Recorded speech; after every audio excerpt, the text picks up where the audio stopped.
دا یو ورور وایي چې زه کور کې ځان سره کوترې او داسې نور مارغان ساتمه، خوراک مراک وله ورکوو، نو دې کې زکات شته او که نه؟ جواب: په څاروو کې زکات صرف په 3 قسمو څاروو کې دی بس، اوښ، غوا او بیزې ګډې، بس صرف په دې کې زکات دی. خو دې لپاره هم شرط دی چې د دې نصاب ته ورسي.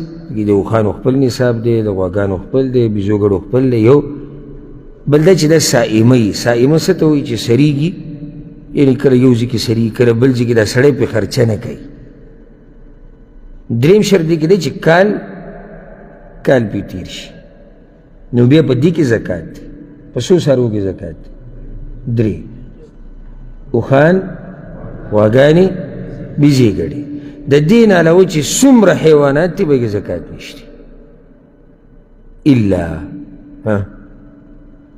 ذهن ته مو څه راځي؟ په یو حال کې پکې زکات کېدی شي.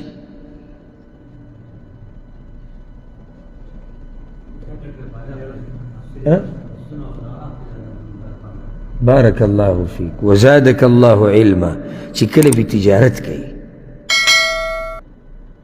نو تجارت چې کوي بیا په هغه پیسو کې زکات دی که هغه چېرته نصاب ته ورسي ګټه چې ده.